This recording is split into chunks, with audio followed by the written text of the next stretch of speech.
Good evening, everybody. Welcome to the very first episode of Sell Liberty. I am your host, Jeremy Todd, and I am joined today by the amazing Lauren Liberty. She is back pressing the buttons, making the things happen.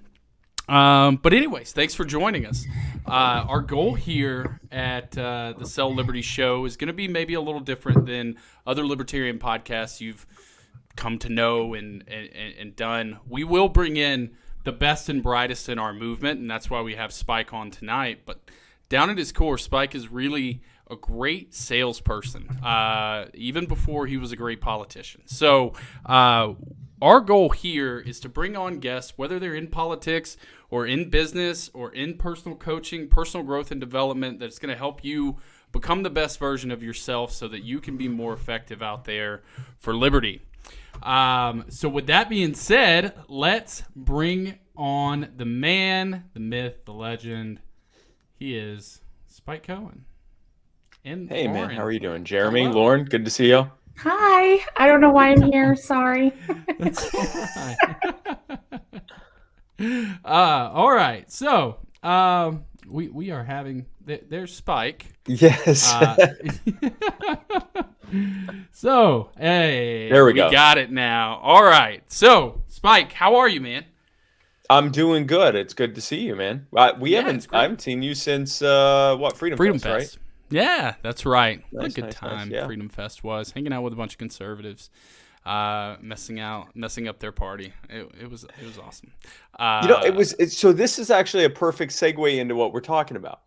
yeah, We went into not hostile territory, but certainly not libertarian territory, right? Like right. we went into where there was, I guess, a sizable libertarian minority, but we were Hmm. definitely a minority. And Right. yet we were largely overall very well received. And I think the reason for that was because we didn't come in and call them all, well, at least I didn't call them all a bunch of bootlickers and, this is Exactly. half your fault too. We went in and talked with them about the things they were concerned about. And they had very legitimate concerns that were all based around their not being free. We were able to have that inroads with them and then talk about the things that everyone in charge, including the people they voted for, had done that led to them not being free. So it was a really cool conversation, but it took us being able to literally meet them where they were, which was in South Dakota, and have that discussion with them on, for lack of a better word, on their terms, on in their Right. space, on the things they were concerned about, which were the lockdowns, the threats of future mandates, taxes, regulations, and things like that. But then opening that up to, it's not just that, and it's not as though it's just the people you don't like who are making those things worse. And I had a great time. I had a really good time. Yeah. Yeah, fantastic time up in South Dakota. Something I never thought I would say in my entire life. That Well, sentence, yeah. thanks for coming on. You ready to talk some shop? Let's do it. Let's do it. Let's talk shop.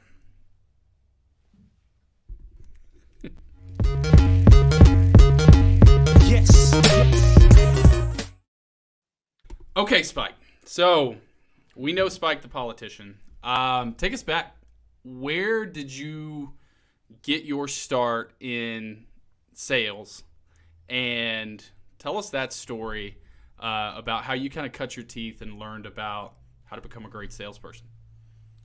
So, me personally, my first job in sales, hey, me personally, my first job in sales was actually in my teens. But growing up, I was in a sales family. My father has always been selling things. He's always been a salesman.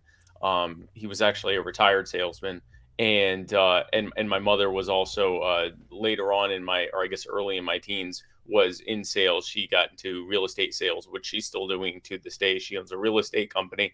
And so I've always been around salespeople. I've always been in a family of salespeople. Um, my first time actually doing what I consider to be a sales job, or a job that or I should say, a job that had elements of sales to it, was actually the first job that I ever had, which was bussing tables at an oyster bar, working under the table. I was underage.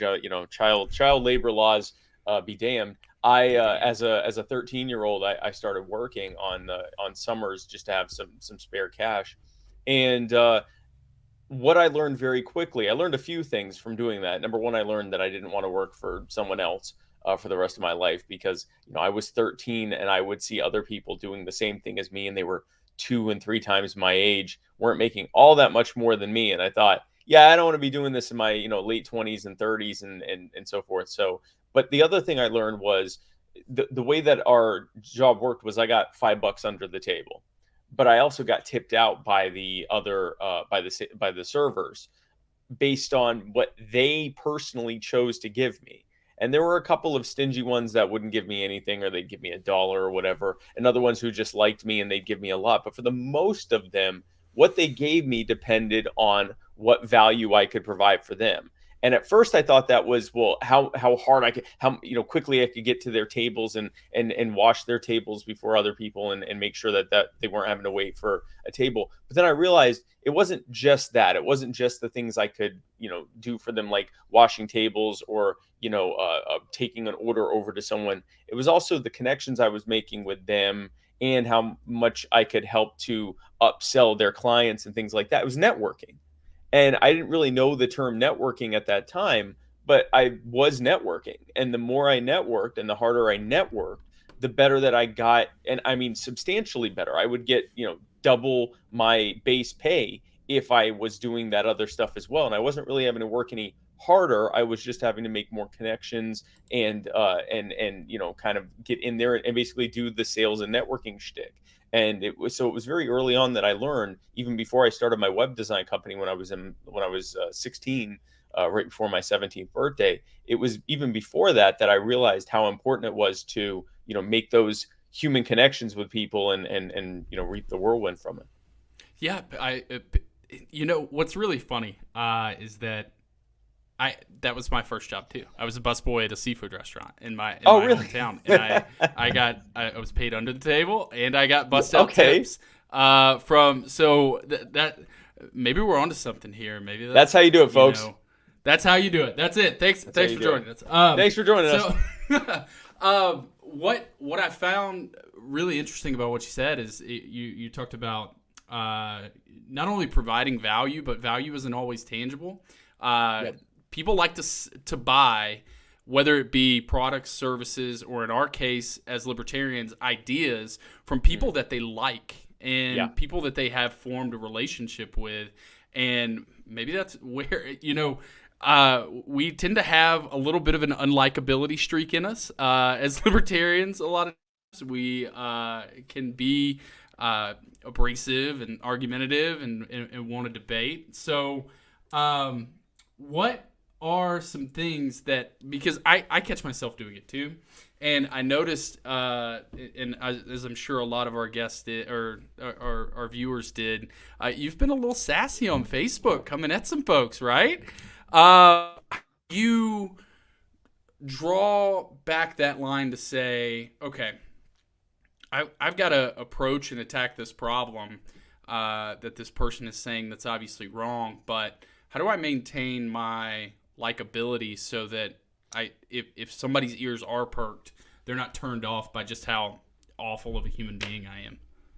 Well, and this is where it gets very where you have to make sure that you're keeping the line there, right? So there's this whole thing that's happened where I'm commenting on posts, and it's created this whole mythos of the Spike Cohen comment. There's actually a Facebook group called Screenshots of Spike Cohen Comments, which I didn't even know existed for the first, I guess, week that it was around, until all of a sudden people started putting that in my on my post. Someone would go, "I'm so putting this on Screenshots of Spike Cohen." And I'm like, It's amazing. really? And then I clicked on it and it had thousands of members. I'm like, okay, there we go.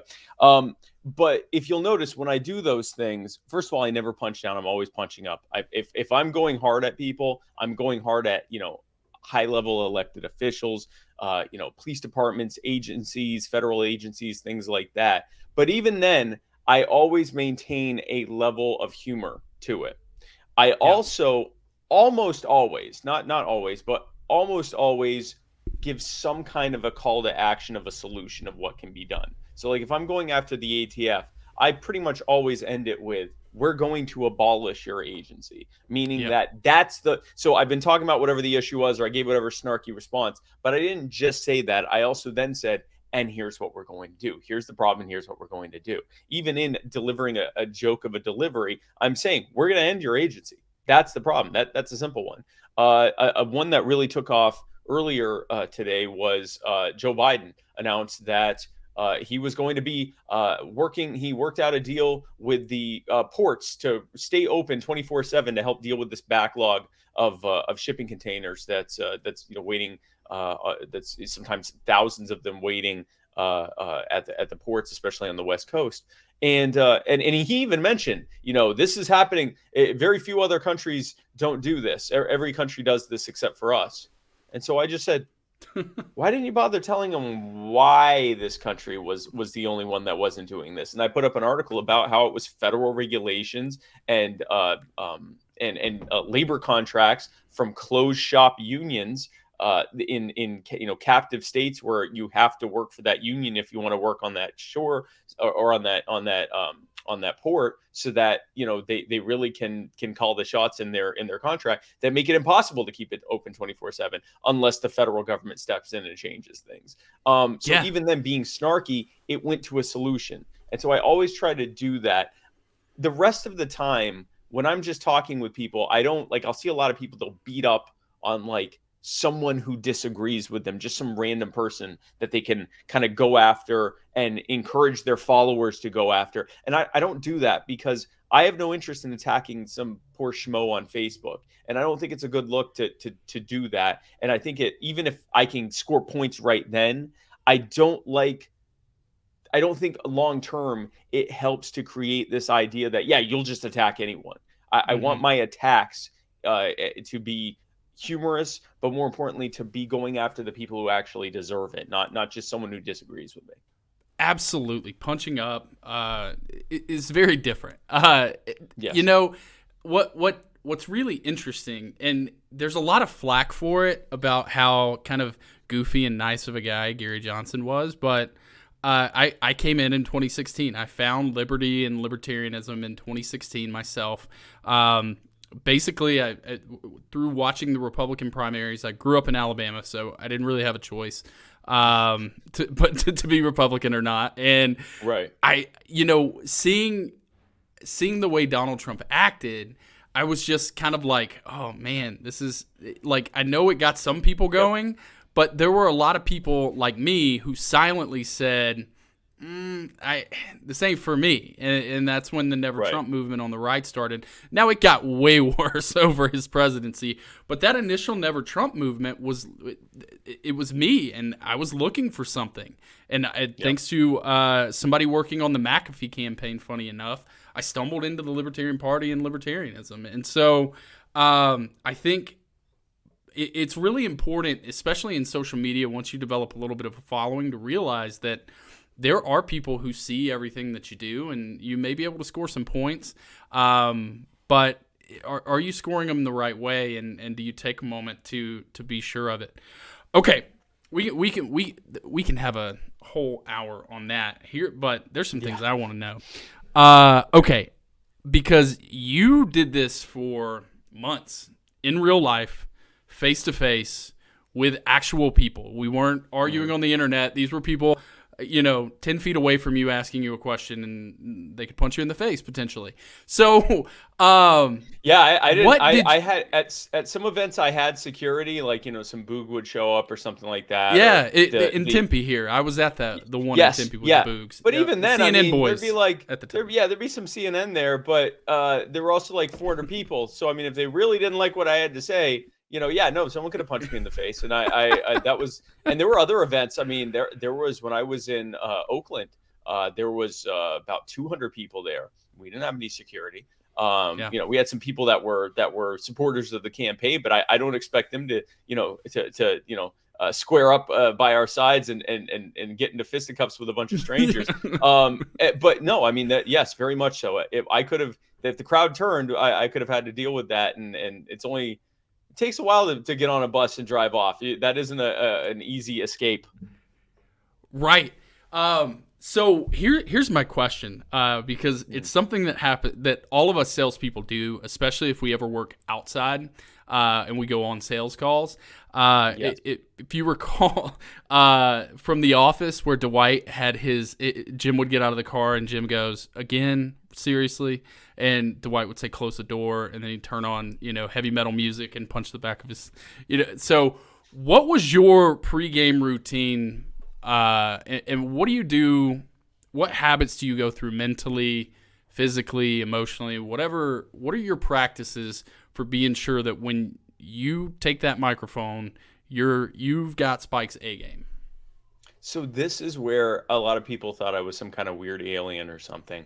I don't really have a pregame, and I never have. Maybe it's because I grew up in a sales family or whatever. I don't really this is who I am. A lot of people are surprised when they meet me that I'm not any different than I am right now. They expect there's, the toned down version of Spike that isn't on. I'm like this all the time. And so I would often, I guess if there's a pregame, I was just my regular goofy self.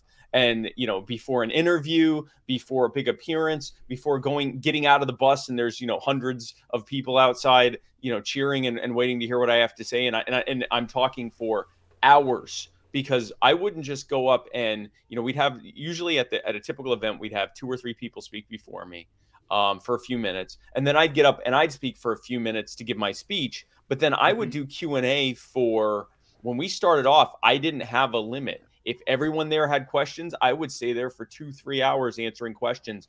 I remember there were times where it would reach a point where the strobe lights or whatever were on me, and I couldn't even see the crowd anymore because it was pitch black outside. And I'd be out there 2-3 hours. We eventually reached a point where just because it was starting to have trouble with the driver getting from place to place in time, we started limiting it to about, I think, like 10 questions or something like that, which is still a large number of questions, plus answering questions from people that would come up and I'd sign autographs and do selfies and everything. But really, my thing was I was like a goofy guy that I would be like this, and I would take a drink of some water or something, be talking to people, and then go and grab the microphone and talk for 2 hours. I will say, I think the biggest thing is to get away from noise. So I could take a call about some kind of the generation gap here. This is for old millennials, Gen X and older. Yes. This is a phone. And now I don't know, do they do that? I don't know. Anyway, I would take, if I could take a call. Yeah, I could take a call, or no, this. I could take a call, about some kind of, problem with the back end of the campaign that had to be dealt with right before going out. But I would usually try to save those things until I wasn't having to do that. So I try to kind of clear out my headspace of that stuff. But yeah, I don't really have like a set routine or anything like that. I really, I'm trying to think, because I've been doing this for so long too, Jeremy. That's part of the other thing, is that it's kind of second fiddle to me, or old hat to me now. I think so. Thinking back, when I was younger and I would go to sales things, I would listen to music that would get me pumped up. Or I would either do that, or sometimes I had this, again, this is how old I am. I had these cassette tapes, Brian Tracy and like all these different people about the psychology of selling. And I'd listen to those, and I'd get kind of like hyped up about like, this is how you do it. And then I would go in either that or something like some kind of music that would get me hyped up, which for me is rap. But now I'm like an old man now. You just wake me up, give me about 3 minutes to get give me a few minutes to get the butterflies out of my brain, and then I can go out there and do the thing. That's phenomenal. Yeah. And for those of you who don't know, or you're maybe watching, that Brian Tracy tip, man, like that really is a game changer. And now there's Audible, and I can do 7 hours of Jim Rohn. I mean, how am I not going to go kick ass, listening to Jim Rohn talk about the art of motivation and selling, and why it's so valuable. Yeah. And what's funny is you don't always learn something. It's just like you have the ability to immediately regurgitate something.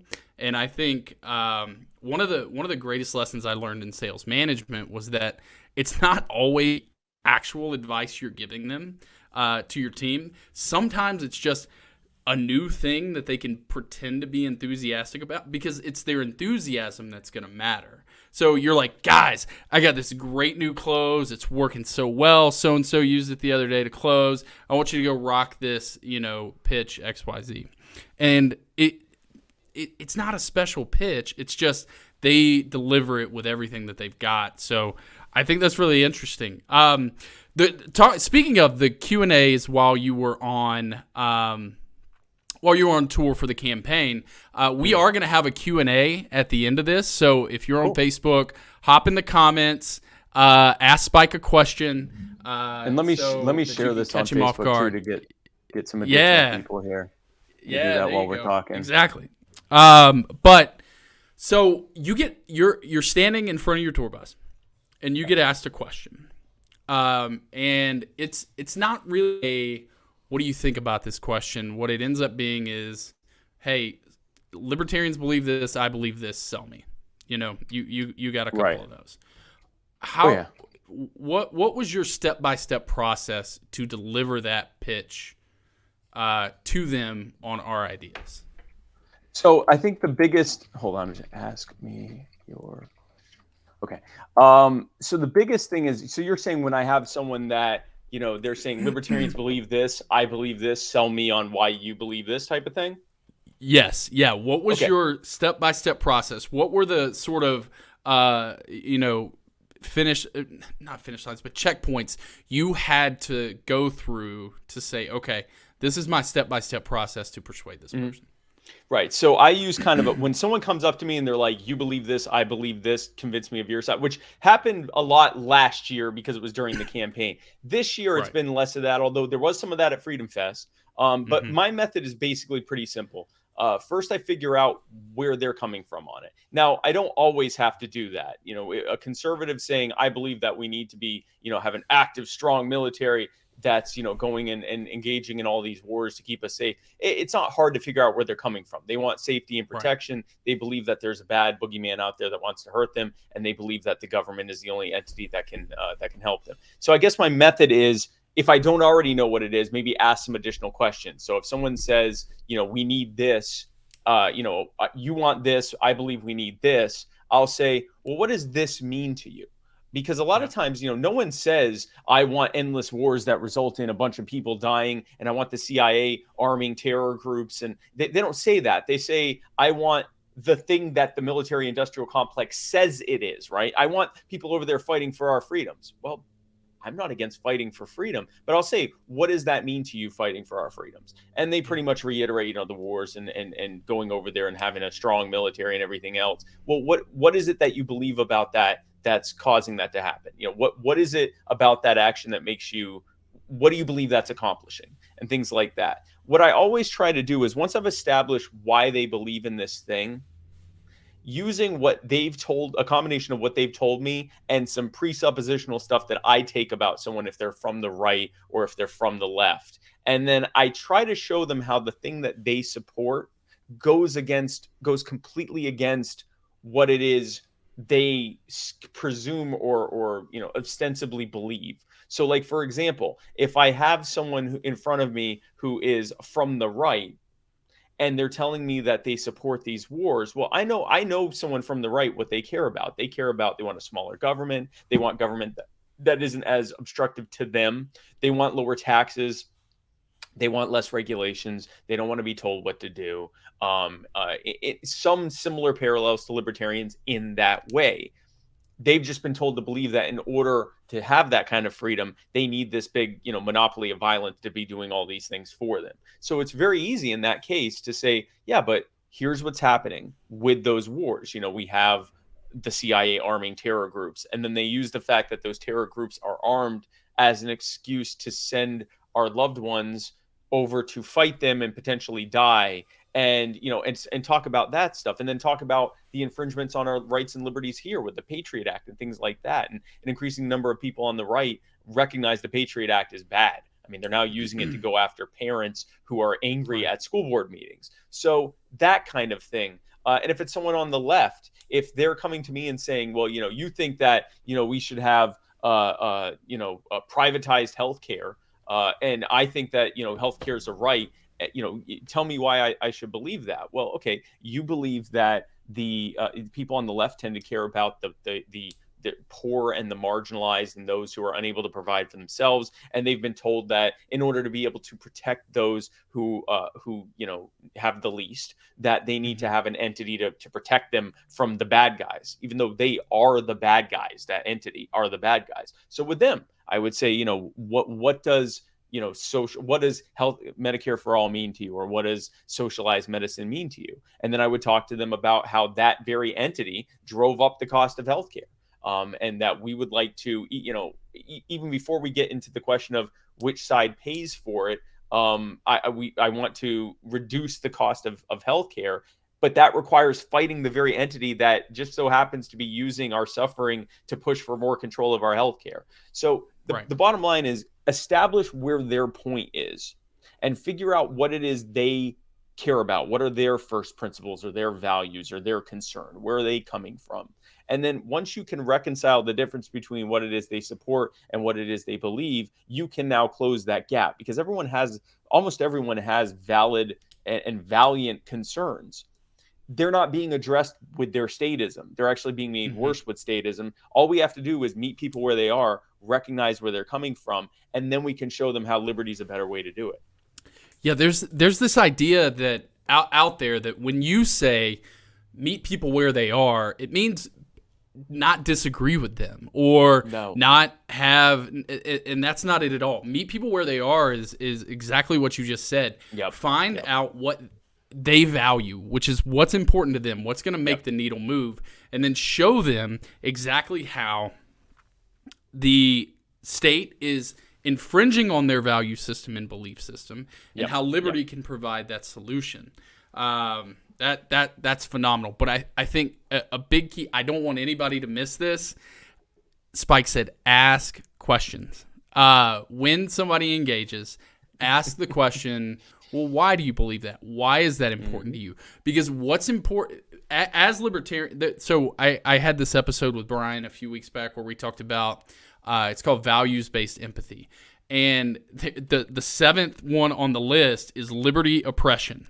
And as libertarians, we basically make, this is why we're consistent, we make every decision based on that one value system and structure.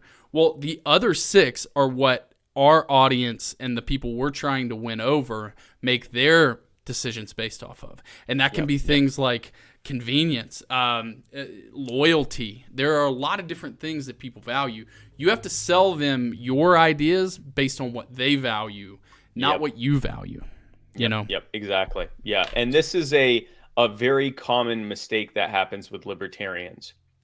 Most people don't actually realize that freedom matters. They might want to be free to do what they want to do, but they don't realize that if we go to them, and this is part of my loving criticism of the libertarian movement. All of our messaging is geared towards people that already believe what we believe. Right. The people who already believe what we believe and that they haven't joined us, the reason they haven't joined us is because they don't think we can accomplish anything. We don't need to convince them we're the most libertarian. They already know that. Right. Or they don't care. They may know it and don't care, or they don't believe it and don't care. Either way, they don't care. What they want to see is results. Results comes from bringing everyone else in too. So our messaging needs to be on what their concerns are. And the thing is, guys, most people don't wake up and go, you know what? I'm not getting all of my freedoms, and I'm certainly not getting them all of the time. If that were the case, then we'd already be winning. But that's not the case. And you know, we need to, people wake up and they're worried about healthcare, they're worried about the cost of living, they're worried about their job, they're worried about they're worried about their kids, they're worried about their kids' education, they're worried about all these different things that they're worried about public safety. They're worried about crime. They're worried about everyday things. They're worried about the debt that they have that's just growing and growing and growing. Now, these are all things that we have answers for all of these things. The best answers, they make way more sense than everyone else. But if we come at them from a value standpoint that they don't give a shit about, they don't care about freedom, and they don't know what the Federal Reserve is, and they don't know about property rights or any of this stuff. They might have heard these ideas at some point, but they don't know what it means. And if you come to them, if you go to someone who says, I'm worried about the price of healthcare, and you say, yes, we definitely need to talk about your natural rights, you're already talking past them. What if instead, and bear with me, but what if instead you had a surefire way to find out this, and this happens at the same time, to find out everything they care about, okay? Everything. Nothing is left on the table. You find out what makes them tick, and at the same time that you're doing this, they are coming to like and respect you and want to hear more from you. Same time, you're not having to make a choice. You get to learn everything that they think, while at the exact same time, they are lowering their cognitive defenses and listening to you more and more and more, and want to hear more and more and more from you, and recognize that you're coming from a good place. You get that from asking them questions. Everyone likes to answer questions. They like to tell you about themselves. They like to be heard. And while they're sitting there spilling their guts to you, you're finding out everything they care about. We already have all the best answers. So just ask them a question, then shut your mouth and listen to them. And after they answer that, ask some more questions. And this is a good exercise too, by the way. So while they're answering stuff for you, take a moment to think, instead of sitting there and trying to figure out what your answer is going to be to what they said, instead, figure out the next question you want to ask them based on the thing they just told you. That will ensure that you're actually listening to them after you ask them a question. And over time, as you get better at this, you'll reach a point where you're not having to, intentionally look for the next question. It'll just be like second nature to you. But starting off, ask 3 or 4 questions before giving an answer. People like answering questions. And the more you find out about them, the better you can tailor your answer to them. When I say meet people where they are, like you said, I'm not saying just sit there and go, yes, you're right. You're right. I agree with you. You should vote libertarian. That doesn't do anything. It means figuring out where they're coming from and then tailoring your response. It's still the same values. It's still the same policy. The answer's no different. It's just geared towards what they actually care about. If you do that, you can bring them in. Even if in that moment you don't make them go, my God, Jeremy, I'm a libertarian. At the very least, you have planted seeds. If they walk away saying, you know what, I get what you're saying, but I just think the government should be more involved. And you go, yeah, you know what? That's fine. I get it. I think it's just important that, we both recognize we're coming from the right place. They walk away from that and consciously they're thinking, yeah, that libertarian, he was kind of wrong about this and that, but it was a good talk. While they're sitting there thinking about the good talk they just had, subconsciously their brain is working overtime to reconcile the fact that they just had a really nice conversation with someone who said a bunch of things that completely went against everything that they believe. And Absolutely. In that time, and now that will manifest itself. They'll watch something on the news, or they'll read some post on Facebook, or they'll watch a YouTube video, and in their head they're thinking, "Oh, that's like that thing Jeremy told me." Oh, yeah, but long before they have that moment, their subconscious was already going, Jeremy was right. Jeremy was right. Jeremy made a good point here. Jeremy, actually, I think Jeremy might have been right. I think I was wrong about that. Jeremy made a good point. And all that happened because you lowered their defenses. They walked away having a good conversation. You didn't attack their values or their self-worth. And instead, you just gave them a bunch of stuff they got to sit there and stew on because it's right. And they know that it's right. Absolutely. It's always better to be interested than interesting, right? Yes. And what's funny is I have this list of questions where I'm like, this would be a good starting point for Spike, and you answer all of them. Other answers. That's what great salespeople do. That's what happens when you ask questions. No, it does, right? It really does. You've told me everything. So we talked about planting seeds and putting people on this journey, and that absolutely is a win. And I think we've got to start redefining our wins. People are not going to have conversations with us and flip overnight. The human ego doesn't allow us to change our entire political philosophy on one conversation, but planting seeds. So my question for you is, when do you know you've closed the sale in politics? That's a tough one. I think, and this is where it's difficult because, your metric for sales is whatever it is you're trying to get them to do. Give them your number so that you can invite them to future events if you're trying to grow a local affiliate or your state affiliate or something like that. The number of people that you get to sign a petition for ballot access. The number of people that you can get to join the party, or a number of people you can get to say that pledge to vote for you or to donate to your campaign. There are many different metrics, but by and large, I'm not sure there's a hard close unless you're going for a specific metric. If you're just talking with people about liberty, I guess the closest thing to that is when they go, yeah, you know what? I think you're right. That's probably the closest thing just in general conversation. But you've got, I would say that I'm a fairly good salesperson for liberty. I don't want to toot my own horn, but I think I'm fairly adept at selling libertarian ideas. It is very rare that someone says, gosh darn it, I'm a libertarian, Spike. Like it doesn't happen. Like that instant change. It happens rarely, but what happens more often is I'm looking at them and they're looking down and they're looking to their sides while I'm talking to them. And I realize in their brain, they're like, crap, he's right. The gears are turning, right? Like Jeremy said, someone's ego. It's very rare to find someone who is so intellectually consistent that they can't help but say, you've made a good point and I agree with you. It doesn't happen. And most of them are actually us. We're good at that. Like we're good at, I meet so many libertarians. I'm like, well, what brought you here? Someone asked me a question and I didn't have a good answer for it. So I did some research and now I'm a libertarian. That is very, very, very us. Yeah. But that's not normal. Most people are not going to take the time. They're going to find some excuse. They're going to bury it cognitively, and they're just going to think you're a schmuck. Like they're not going to do that. So in everyday parlance, if you don't have like a specific metric, you're not trying to get signatures, you're just having conversations with people. I think you can see the cues when someone is their gears are turning and they're realizing it. And it'll be things like, different markers for that are things like, that's a good point. I didn't think of it like that.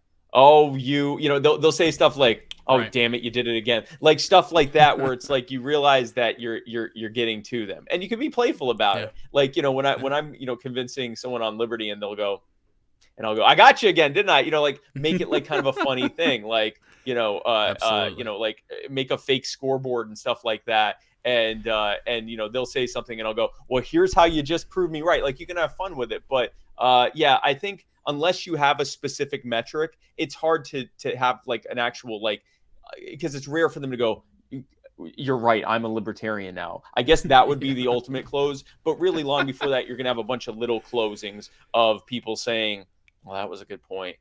Yeah. I don't have a good answer for that. No, that's great. One of the things that's become untrendy is trial closes. There's people who love trial closes. There's people who hate trial closes. But that's really all we've got in politics is these small series of trial closes along the way to say that makes sense.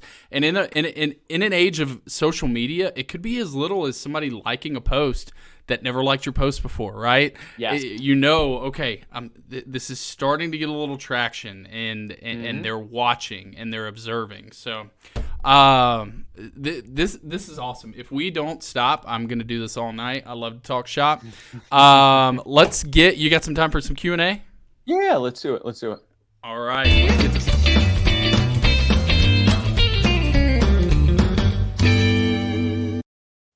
You've got all these great transitions. I love it. Hello. I'm sorry. I don't exactly know what I'm doing, so I'm trying to make this go as smoothly as possible behind the scenes here. I'm trying. I'm doing my best. So you're doing great. Thank you. So are you, Spike. You're the best, really. Thank you so much for coming on the show. So I was going to try to do the questions chronologically because I think that's the most fair. So one of the first questions that came in was, where did your sales journey begin? So that was my sales journey began doing the bussing tables for the Oyster Bar. That was like the first time I realized that was, where it was important to network and to sell people on myself. Even though I wasn't really actually selling anything, I wasn't the wait staff that was trying to talk them into, getting more stuff. Although I'd occasionally go in and try to upsell them on things kind of subtly. But it was more I was selling myself to the wait staff that made them like me more, ask me to do more things, and tip me out more. And then, it began truly in earnest when I started my web design company, because I was the salesperson as well as the person doing the work. I was doing everything. So it started in my teens. It's really interesting that you didn't necessarily start sales in a traditional manner of actually selling things, and you were more selling yourself. So I think that's something that's really great. Say the line, Spike. Say it. Everything is sales. Yes, everything is. Yeah, no, everything, every interaction you make is you trying to bring yourself and your point across to the other person, even in the most subtle of ways. And when this is why, and I mean, you started the Carnegie Caucus. Is it? But I constantly vacillate between saying Carnegie and Carnegie. I don't know. I'm from Alabama, so it's Carnegie or something awful. Nonsense, but you start, how to win friends and influence people. You read that, and now everything's sales. Your brain is sales constantly. So our next question was from Benjamin Galley, and they said, I've lived in Southwest Georgia my whole life. Through this past election, most of my Trump-trained Republicans have the similar view that libertarians ain't nothing but a bunch of liberals and Antifas. What are your thoughts on those types of uninformed people? Well, first of all, you're not going to get everyone. and there are some people that they've got to scapegoat you. The first thing I'd ask them is, when you talk to people and they're more mad at you than the Democrats, or a Democrat who's more mad at you than the Republican, one of my fun things I like to do, this is me being snarky, I'll say, what is it that you're angry at me about? And they'd say, well, you're wasting your vote and you're blah, blah, blah, blah. And I'll say something like, you notice that you're more upset at me than you are at the Democrats? Like, at best, our vote covered the spread, but they're the ones who voted against this. Why do you think you're more mad at me? Do you think maybe you've been conditioned not to get mad at the people that are actually voting against you, but the people who are not staying with the 1-2 system, the two-party system? And I've gotten a few people on that because they'll be so angry at me. You're the reason, especially in Georgia, where the people that voted Democrat, actually, that's one of the states where Joe and I covered the spread, even though that's not how that works. But even though the number of votes that Joe and I got was more than the margin between Trump and Biden, they were angry when I would talk to people in Georgia. And I'd say, why are you more mad at me than all those people that voted Democrat? Is it because you've been conditioned that you either vote Republican or Democrat? And that sometimes is very helpful in kind of making them step back and realize, wait a second, why am I more angry at this guy who wants less government than a bunch of Democrats? Maybe I'm the baddie, or maybe the people that are telling me that way, maybe they're conditioning me to be okay with Democrats, but not with anyone who doesn't toe the line. Stockholm syndrome, pretty much. Yes. So yes. our next can I interject? I know this Absolutely. is a Q&A for Spike, but this is a rule that I learned early on, and you guys will learn a little bit about me and my journey. My first sales job, now that I think about it, was actually bussing tables. But my first job where the title said, yeah, right. My first job where the title said sales, I sold Cutco kitchen knives for 5 years. Ran an office, did the whole thing, and we're gonna have a lot of guests from that world just because they're awesome and excited and all that. But when you have cognitive sort of predispositions and you can make evaluations on the fly, one of the things we learned was the 10-80-10 rule. And that is that 10% of people always buy. Like, this is your grandma. You could do the worst sales pitch of all time, and they're going to buy from you. Yep. 10% of people, no matter what you do, are never going to buy. They are gonna. We call them engineers, and I'm just kidding. But 10% of people don't. 10% of people don't buy. It just is what it is. You didn't do anything wrong. You could deliver it perfectly. You could do everything Spike just said, and 10% of people are gonna say, nope, not for me. We really only have influence over about 80%, 4 out of 5. It's gonna be determined by what we do. So know when it's the 10% and know when it's the 80%. And don't let yourself get discouraged because you're talking to Trump trained people and you go, man, I just can't seem to win them over. Oh, maybe that's not the right market. And so think through that. And don't get that's the big key behind the 10-80-10 rule is don't get too high because grandma bought $8,000 worth of knives, and don't get too low because grandma's friend said you're not allowed to ever speak to her again. It's the 80% in the middle that really determine how effective you are, essentially. And generally speaking, outside of politics, the Cutco knives, someone trying to sell Cutco knives, a disproportionately high number of that 10% that will never, ever say yes are libertarians. They're people that are inherently going to say no as their first, second, and third response. And if you have even a shot, you have to literally logically convince them that this is the best thing that they could possibly do, and they're not going to do it.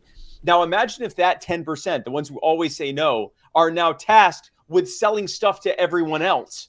That's the problem we face is the no people are now being told, you got to go and convince the rest of the world of this. And they're like, no, no one can convince me of anything. What am I going to do? And it's because that libertarians tend to be more cerebral on things and not look at things from you can't get people on emotion and they can't get you on emotion. But the reality is most people, you have to get them in a visceral level. You have to get them on an emotional level. They have to like you. And then from there, they can let you in and start listening to your ideas. So that's why we're different We're wired different, typically, not always, but we're typically Mhm. wired different. Our ideas come from our, very robust research into something. We don't care what our social circles think. Some of us don't even have social circles, and much less do we care what they think. And so we're having to thread a different needle than literally everyone else. So that's I'm glad that you brought that up, because we're the hard sell people now having to Yes. go and sell to people. That's a great point. So our next question comes in from Josh Terry, and they Okay. said, "What do you think about Section 230?" Ooh. Section 230 is, I love watching people say that it's both the best thing on earth and the worst thing on earth. I often find that the people who say these things, hyperbolic things, they usually typically have never actually read Section 230. So long story short, Section 230 simply says it is an amendment or a section in the U.S. Code of Laws that essentially says that a website is not responsible for the content that someone else puts on their website. So if you are eBay and someone puts puts something for sale that's illegal or something like that, then eBay is not responsible for the fact that that was an illegal thing. Like, so, if people that are selling stuff that was meant to be all packaged together, but they're selling them individually packaged, eBay can't be responsible for that. For social media, what that means is Facebook can't be sued because you put something up that was defamatory. They can't be sued because you or held criminally liable because you put up some pictures of drugs and people contacted you to buy the drugs. If we get rid of Section 230, then prepare yourself for an internet made of websites that can get sued for everything you do. I assure you that Section 230 is not what people on the conservative side have sold it as. It ain't. Section 230 is it, and other regulations and clarifications of law like it are the reason that you are able to have any kind of a free experience on the internet. Any kind of, and when I say free, I don't mean free of charge. I mean like a liberty-based experience, a free exchange of ideas. If Facebook suddenly can be sued for what you do, prepare yourself to only be able to put up pictures of dogs that have been approved, have been shown to already be spayed and neutered, and not be a breed that offends some people. Like I can't even begin Rescues to only. imagine. And also, yes, exactly. And also make sure that those websites are all big, because they all have armies of attorneys to fight off Yes. any potential liability. You'll notice that Facebook, after Francis Hogan, the fake whistleblower, started calling for regulations, Facebook immediately came out and said, yes, we would welcome some amending of Section 230 and more regulations on us, because they know that it will destroy their smaller competition. There will never be a new Facebook, because no one can afford the millions or billions of dollars in compliance costs to make sure that they have the army of attorneys in place to make sure they haven't violated any regulation, or that anything that's being put on their platform isn't potentially violating something. So Section 230 is far more good than harm, and the people that want to amend it, I assure you, they don't have your interests at heart. Next question is another one from Benjamin Galley. They said, Okay. "Do you think libertarians would do better through election cycles if Republicans didn't just hear the lib part and ignore everything after that and automatically lump us in with liberals?" I don't know, because I don't really hear that a lot. I'll occasionally hear people that'll say, "Oh, is that like liberal?" But it's not all that common. I think that libertarian sounds sufficiently different from liberal, that I don't think that's a overwhelming thing. Is there some people that are going to hear that and go, "Oh, you're a liberal"? I think they fall into Jeremy's 10%, that it was going to be something you said. If the Right. "l" was enough for them to go, "Oh, you're a liberal, I hate Well, you," then then you're good. I'll tell you an interesting story on this, though. We were in Tombstone. Okay. And Steve Remus was working the table. He was a candidate for governor at the time. And a very, Trumpian, masculine individual walked up and goes, no, I don't want nothing to do with liberals. And I go, wait a minute, read it again. And then introduce him to Steve. And by the end of the 10-minute conversation where we go, we're better than Republicans on guns. We're better than Republicans on money. We're better than Republicans on everything that Republicans care about. We attack. He attacked the right from the right, and that gentleman registered as libertarian by the end of the day. So. I don't think someone who truly would walk away because it's got LIB in it, I think they fall in that 10%. For other people, it might, like Jeremy just said, it might actually open a conversation. Keep in mind, people like liberty. We've heard liberty a lot.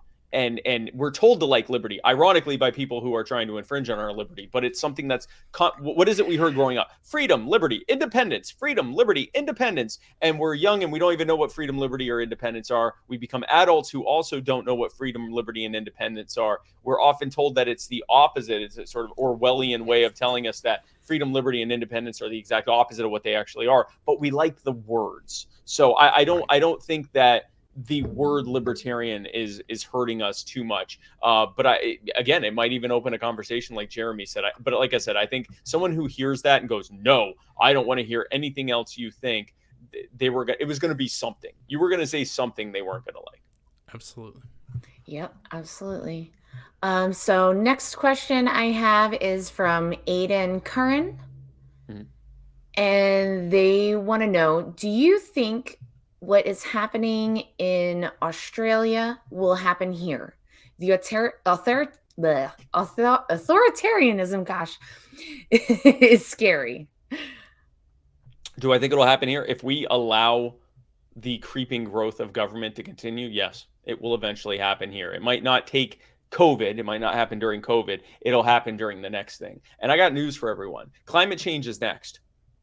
So if another pandemic, and hopefully another pandemic doesn't come, if another disease doesn't come, or this disease doesn't worsen or something like that, the next thing is going to be climate change. And the proof of that is that if you say that too loudly right now, they will block you and fact check you to death, which means that that's coming next. The next thing will be, well, if you look at the numbers of dead from COVID, it's nowhere near as high as the number of people that are dying from flooding and disease and seasonal diseases and that are dying from environmental factors. They're dying from air pollution and all this stuff. The drumbeat of climate change is killing us by the millions, and we have to do something. That will be next. And I think we will watch it happen in other countries a few years before us, and we'll go, my God, what a terrible thing. And a very small minority of Americans will go, we need that here. And that small minority of Americans will get bigger and bigger and bigger and bigger until it's happening here. And first it'll start with, well, these are just temporary measures until we can get climate change under control. And then it won't be. They'll just continue. It will get worse and worse and worse and worse and worse and worse. The short answer, do you think government will eventually do something? If you let it, yes. And it's why every hill is a hill to fight on, because that's not the final hill. It's not a hill. It's a step to the next step, to the next step, to the next step, to the next step. And it's why, like, if I thought that all of the things happening right now were just all temporary things that were going to go away, then I would still say they were wrong, but it wouldn't be as visceral of a fight as it is, because we just know that they're just creating the pretext for the next control and the next control and the next control. So yeah, no, it's absolutely coming here. It is absolutely coming here. And the only way we can stop it from coming here is bringing more people to our side and getting enough people to resist this stuff to make it where it's not the cost benefit analysis for them is that it's not worth trying to push on us. Exactly. Absolutely. Lauren, let's take Sam's question, Joshua's question, and then Baxton's second question, and then we'll conclude with the Q&A. Roger that. Okay, so we have from Sam Rutledge. What do you reply to the argument of getting government out of healthcare will leave the disabled behind? I never seem to have a good response. Well, the government is why healthcare is so unaffordable and why there's so many problems with access to healthcare. I think that there are many libertarians and many people who want government out of healthcare who they recognize that, so I hear this very often from libertarians who will say, it's not my responsibility to pay for your health care. And that's true. But they're missing a bigger point there. It's not just that it's not our responsibility. That system, that regime that's been set up makes it more expensive for everyone, 100%. including and especially the person who supposedly needed it in the first place. So I focus on this, on that aspect, because if I go up to the average person and say, I don't give a damn about how you pay for your health care, that's none of my responsibility. They go, well, Right. I don't care about your opinion. And then we get mad. We go, how dare you not realize that I'm right? You just told me you didn't give a shit about them. Why should they care about you? Right. So one of the biggest, or should be one of the biggest mantras in the world of sales is no one cares what you know until they know that you care. If you straight up tell them, I don't care about you, it's none of my responsibility, you've already lost them. So, and I'm not saying that Sam, the person who asked this, is doing that. What I'm saying is that's happened a lot to that person already when they're talking about healthcare. They hear from a lot of people who go, not my responsibility.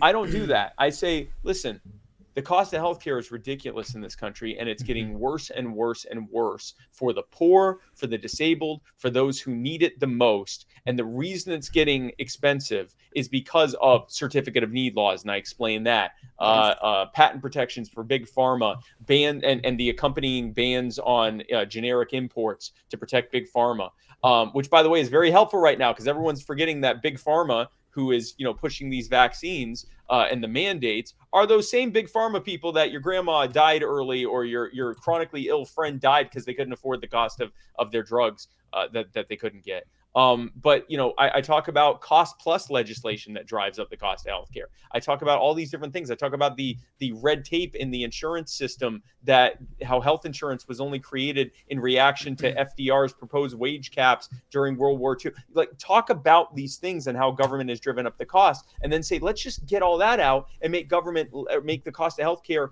much more affordable. Then we can figure out who pays for it. Yeah. Let's figure out who pays for it after we get government out of it. And when you're having that conversation, you drive home that it was government that made it expensive to begin with. Yes. Exactly. I'll give you a great example. I have a unique perspective on this. My wife, for what you guys will know and learn, she's a veterinarian. And so she went through 8 years of school. She had to specialize in multiple species. It costs just as much as med school. She has just as much training, all of that other, sort of stuff. But one day I cornered her and I go, okay, I want you to start giving me some info here. Because and so I asked her about a couple procedures. And one that really stuck out for me was a hip replacement. So in the United States of America, if you want to have a hip replaced, it's going to cost, if you were to just do it in cash, it's going to run in the neighborhood of $80,000. That's between your contribution and it could be as low as $60,000, but that's going to be between you, your insurance company, and all of that. So $60,000 to $80,000 to replace your hip with a piece of metal and a ball and joint. There are markets to fly American surgeons trained down to Mexico, where the regulations are different, and it costs in the neighborhood of about $15,000. Veterinarians in America can perform a hip replacement on your dog for $5,000. Now, you may say, oh, well, that's lower level of care. I can assure you it's not. They have to go through the same level of things, and they buy the hips from the same manufacturer. Yep. Right? Yep. But the difference is you can only pay veterinarians in cash. So if hip replacements in your dog cost $80,000, what would happen? You would just kill your dog. You would just put it down. Sorry to be grim. Your dog. Right? But if it's what has happened is because cash is you paying for it is the only available means, the prices come backwards to meet the market. But when you have all these intermediaries and you don't get to pay attention and you get to split it up over 30 months or, whatever, okay, 80,000 seems like, okay, maybe that makes sense. But it doesn't. And all getting government and healthcare is going to do is change 80 to 160, and then the taxpayers are going to pay for it. When Yeah, in it reality, eliminates. we should be focused on bringing it down to 5,000 and Yep. then figure out how to pay for it. Yep. Yeah. It is you literally are eliminating the price equilibrium, which is that's what regulates pricing in a free market is the price equilibrium and competition. So what does government do? They create all these subsidies to eliminate the price equilibrium, and then they create all these regulations to eliminate the competition. And wonder of wonders, suddenly the cost of everything goes through the roof. Healthcare, housing, higher education, it's all the same thing. Regulate Exactly. and destroy price signaling, and suddenly the cost goes through the roof. So our next question comes from Joshua Alexander, and they said, what will it take for libertarian candidates to be able to be a part of the presidential debates? It seems the mainstream media will never cover the principles of libertarianism. Yeah, so we need to stop worrying about that. So no, they're not. They're not going to give us the access to polling that we need to get 15% to get on the debate stage. It's not this. And first of all, we have to completely, and I'm glad you brought this up, Joshua. We need to completely retool what our focus is. We believe as libertarians that the way that movements and organizations and businesses and organizations that are valid and proper, the way that they grow is they happen out of a market demand, out of a need from the market for something. And they grow locally and in a decentralized way with people that are working together on a voluntary basis. And to whatever extent it is needed in the market, it grows to and rises in voluntary human action in this sort of, we call it spontaneous action. In this sort of spontaneous order that happens from people meeting the needs of the market. And it might grow to this very big thing because the market needs it, and it'll grow to whatever the market needs and to what people want in a voluntary way from the bottom up. And then in the party, we wait for a strong man who is going to come around and force them onto the debate stage where they're going to trick everyone to vote libertarian, and then they're going to get into the White House and they're going to trickle down liberty on all of us. It's literally the opposite of what we think how things go. And incidentally, it's never going to happen. Yeah. We are never going to have a presidential candidate get on the debate stage until we've already risen to the level where we're reliably getting congressional candidates and senatorial candidates and gubernatorial candidates and so forth elected, or at least getting close to being elected. And that's never going to happen until we are routinely and reliably getting people elected to state legislative offices, big city mayors, that level of government. And that's never going to happen until we've taken over at the bottom level. And that's never going to happen until we've made the cultural changes so that the majority of people, or at least a growing number of people, want liberty and recognize it's the best way. Yes. So instead of talking about how do we get on the debate stage, let's talk about how we can get 1,000 libertarians elected to city council, because that has to happen before we can have the next step to the next step to the next step to the next step, which is eventually to debate stage and winning the election. There is no Hail Mary pass to get on the debate stage. It's not going to happen. Nope. The only thing I would add is an old adage in sales: each one, teach one. Yep. We can't rely on the mainstream media to cover our ideas and market it for us. They're never going to do that. These have to be dinner table conversations. If every single one of us were able to get one person a year to change their mind, one person. What did we have vote in Spike? Let's call it 2%. We double that in 2022. That's 4%. Right. Each one teach one. We double that. That's 8%. These have to be one-on-one, personal, small level conversations. Then we start getting the wins. Coach, and I know we just lost. It's okay. It has to happen once every 2 years. But Coach Saban talks about you don't focus on winning the game. You focus on what you need to do in order to win the game. And so don't look at it. So Spike is right. When we as libertarians look at our presidential campaign, that presidential campaign is nothing more than our best marketing opportunity. We're not going to win, okay? Let it go. It's okay. But what we are doing is putting the message in front of people. That has to be the forefront. We have to redefine what our wins are. And when you can redefine what your wins are, then it doesn't feel like a loss and a defeat every single time. because Right. we've reestablished these markers. And Exactly. when you redefine your wins and you start to look locally, we are winning, we are growing. But for you, what you personally as an individual can control is, what does your circle of friends believe? Are they closer to liberty than they were 6 months ago? Those 5 or 6 people you interact with on a daily basis, are they closer to liberty than they were 6 months ago? If the answer is yes, you are winning. And if everybody does that, we will win. Absolutely. The one thing I want to add to that is the fact that a candidate isn't going to win is not an excuse not to run to win. Last year, I ran to win. I knew our odds were basically zero that we were going to win, but I still ran the same campaign I would run if I was within 2 points of winning the election. That was always in my head. Pretend that you are so close to winning the election. You just got to keep nailing it and you'll be able to win it. You have to run to win. We get a lot of people that they want to run for Senate and governor and president. They want to run for these top level things, and they want to run on saying, I'm not going to win this thing. I just want to get the message out there. Very few people are going to be inspired by that.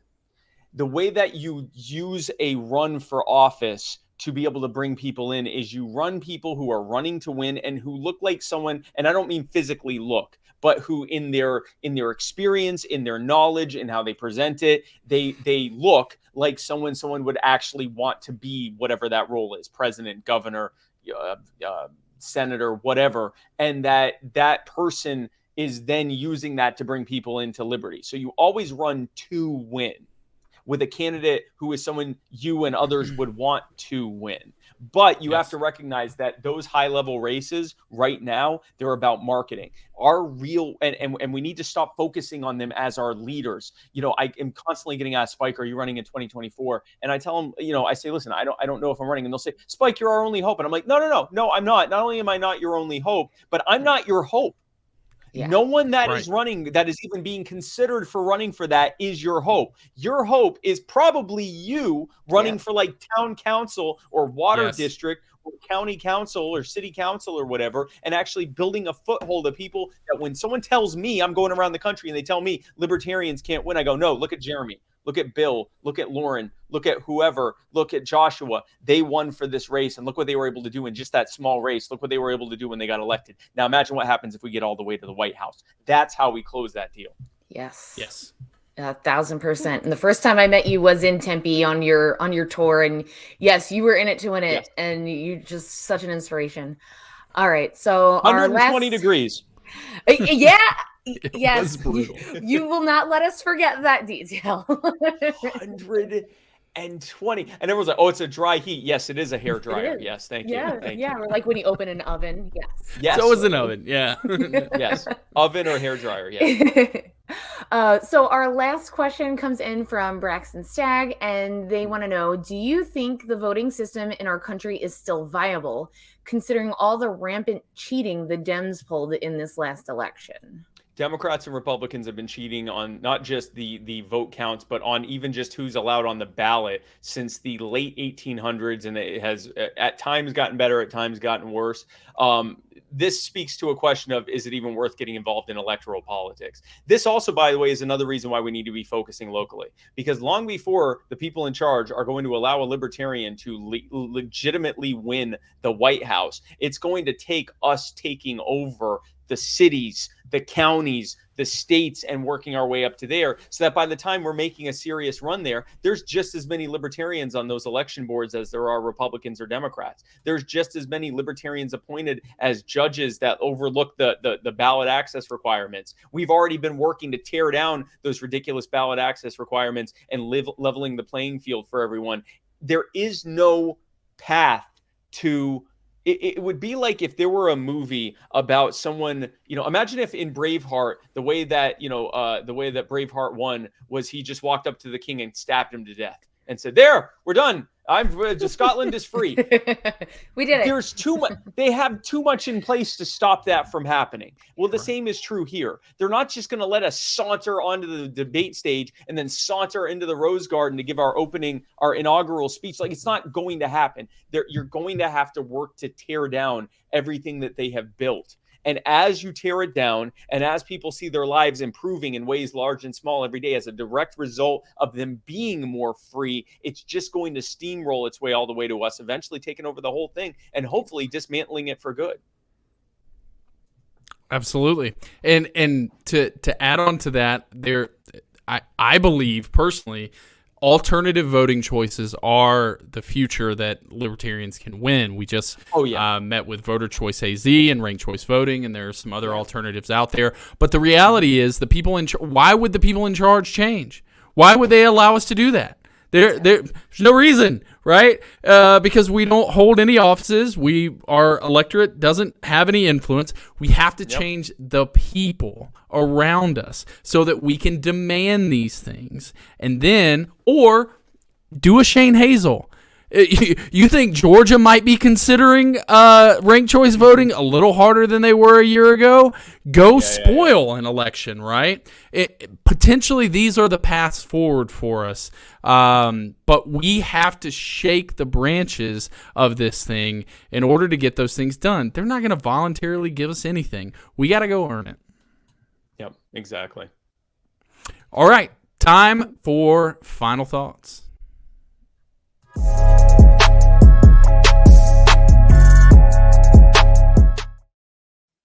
So, Spike, if you had to give us a summary on selling liberty, wrap this, put it in a neat little bow for us, and then I'll conclude the show for everybody.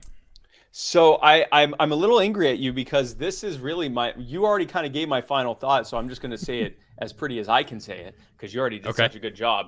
You know, a lot of people, when they say, how can I sell liberty, right? And I'll even after I share content from Sell Liberty, and they're like, but I don't do sales. And I'm like, yeah, not everyone is going to be a salesperson, but can you get one person? Can you, someone in your social circles, and not target them and try to make them uncomfortable, but can you someone that you have, political conversations with, can you try to retool how you talk to them so that eventually they come over to your side? Or maybe you've already been doing that. You've already been working, kind of slowly converting someone, it could be your intimate partner. It could be your, a friend. It could be someone in your family or a coworker or whatever, someone that you ride the bus with, whatever, someone that you're in regular contact with. If you get one person, you just did your part to double the movement. Because if everyone did that, we double the movement. So right there, if you can get one person, then you've doubled the movement. And that doesn't mean go out tomorrow and say, hey, I'm going to convince you to be a libertarian. No, use the way that you can bring people into the movement. And just, if you do that, if you focus on trying to get one person in, then it's probably less likely that you're doing things that are pushing everyone away from the movement. So just focus on that. If you're not a natural at sales, if that's not really your MO to go and talk to a bunch of people or whatever, just see if you can do one person, if you can get one person. And if that works, then just start using that same approach with everyone. Not even with the goal of trying to bring them in, but just with the goal of being someone that's more approachable, that people want to hang out with more and talk to more. And you'll probably find that you can get a lot more than one person. Yeah. And one person, let's not lose sight of this. One person may not win elections, but one person matters. Like, you've just changed their life. You've changed the way they see the world. And that's powerful. That means a lot. And having empathy for other people is kind of what I want to finish on. You discussed it. All of our ideas are ineffective if we don't have empathy. So I'm going to look forward a little bit to next week. The most powerful thing we can do is show up and just be there for other people and strangers, just like you were in Kentucky. I think it mattered that you came and spoke at the city council, but showing up is the first thing. So when friends and family around you need you, show up. 6 months ago, for me personally, I became a dad for the very first time. It is the most amazing experience in life. I joked about people who said it, and I don't know. It was different. And when I had my son, I was very fortunate enough that he was healthy, mom was healthy, No complications. Everything went great. Next week, for you guys, we are bringing on a gentleman by the name of Mike Abramowitz. His son and my son were basically at the same gestation, but his son was born at 25 weeks. I think it was around 25 weeks, 4 months early, basically, a little over half term. And so they've been on a massive journey with their family, and I'm excited to learn the things that he's learned from fatherhood. And somebody in our movement recently went through something similar. Over the last year, I've gotten to know Dave Smith, as I know you have too, Spike. Their family just welcomed a new baby boy into the world, and they found out a few weeks before the birth, or a few months before the birth potentially, that it had some heart defects. And I just remember, and so his son was born, and the moment he came out, his child had to have basically open heart surgery. I remember looking at my tiny little guy that I could hold in the palm of my hand, and I can't imagine what a family has to go through to put their child under the knife and count on a stranger to open his heart, fix it, and solve it. So what Mike and Dave have experienced is something that is not, unfortunately, unique. A lot of parents go through this. And so as a community and as libertarians, and we believe in voluntary action, it's our turn to take an opportunity to support that. So my special announcement is this. Not only do we have Mike Abramowitz coming on next week, and you should go check him out on Facebook, but Dave and his wife named their son Victor. And I thought that was just awesome, right? Because he's going to be victorious over this heart defect and his battle. And so I we should be thinking about, well, what positives can we turn out of this? And so, Lauren, if you'll share, if you head over to proudlibertarians.com, starting tonight, you can get a Fight Like Victor onesie or a Fight Like Victor t-shirt. And all of the proceeds are going to go to St. Jude's Children's Hospital in Memphis to help other parents who are going through that. So let's show some love and support to our Liberty family and help some folks out. Go check that out, proudlibertarian.com. Spike, you got any plugs? Follow me on spikecohen.com and on my social media. My podcasts are all on Muddied Waters Media. We're on all social media platforms. We're on all podcasting platforms, and we're on muddiedwatersmedia.com. I'm not hard to find. If you look for Spike Cohen, you'll find me pretty easily. I'm on Facebook. I'm on YouTube. I'm on Instagram. I'm on Twitter. I'm on TikTok for the kids. And I now have a TikTok team. Finally. So I'm actually going to do stuff on TikTok. I'm not going to just say I have TikTok. I actually am going to do things on TikTok. TikTok scares me. But if you want to follow me, I'm Spike Cohen. And if you want to follow my shows, The Muddy Waters of Freedom and My Fellow Americans, they're on Muddied Waters Media, and you can find that everywhere as well. And thank you for having me. Awesome. Well, thanks, Spike, for coming on. This has been incredible. I hope you've enjoyed it as much as I have. Absolutely. Thanks for tuning in, everybody. We'll see you next week.